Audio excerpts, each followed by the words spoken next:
এখন আমরা দেখব লাটিম ঘোরানোর কম্পিটিশনে কে ফার্স্ট হয়। চলো তোমরা শুরু করো। রেডি হয়েছো সবাই? চলো রেডি।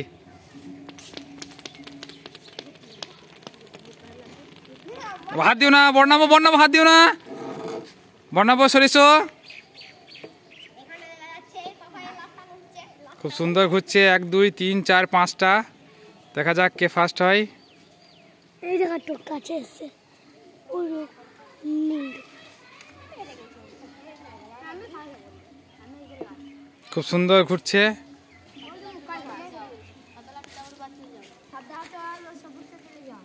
কে কায় পড়ে গেল প্রথমে?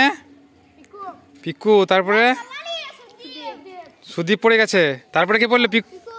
পিকু, তারপরে এটা কে পড়লো? সৌরভ, তারপরে পাপাই পড়ে গেল। এই জি, এইটা ফার্স্ট হলো কে? রামকৃষ্ণ। রামকৃষ্ণ আজকের লাটিম ঘোরানোতে ফার্স্ট হয়ে গেছে, আর বর্ণাও বল খেলাতে ফার্স্ট হয়ে গেছে।